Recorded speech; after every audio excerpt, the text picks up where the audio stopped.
देश में वो साहस है सच्चाई सुनने की। आज आप बताएं कितने लड़ाकू जहाज गिरे। भारतवर्षर शत्रु है, क्योंकि ये सूचना, ये सच्चाई सिर्फ देश के नागरिकों के लिए नहीं, ये सूचना, ये सच्चाई हमें देश के जवानों को भी देना है।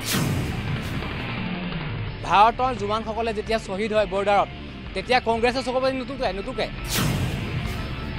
हम सवाल पूछेंगे। His soft corner is belonging to Pakistan and Bangladesh. He is not Indian. মই এইটো গৌৰৱ গগৈক ধন্যবাদ জনাব বিচাৰিছোঁ, কাৰণ তেওঁ যিটো কাৰণে আহিছে, যিখিনি কাম কৰিবলৈ তেওঁক দিয়া হৈছে, তেওঁ যাৰ লগোৱা, তেওঁ যাৰ বাবুৱা, গতিকে তেখেতৰ মালিকে যি কৰিবলৈ কৈছে গৌৰৱ গগৈ তাকেই কৈছে। So' I am very heartfully thankful to mister Gaurav Gogoi representing us from this constituency, LS constituency.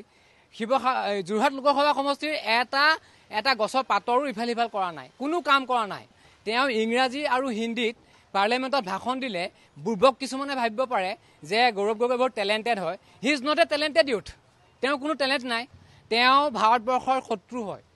তেওঁ বিদেশী পাকিস্তান, বাংলাদেশ বা এনেকুৱা ধৰণৰ যিখিনি ভাৰত বিৰোধী শক্তি আছে, সেই শক্তিবিলাকৰ তেওঁ এজন পুৰা পৃষ্ঠপোষক হয়, সম্পূৰ্ণ পৃষ্ঠপোষক হয়। ভাৰতৰ জোৱানসকলে যেতিয়া শ্বহীদ হয় বৰ্ডাৰত, তেতিয়া কংগ্ৰেছে চকু নুতুকে। তেওঁ কোনোদিন নক'লে যে আমাৰ কি ক্ষতি হ'ল।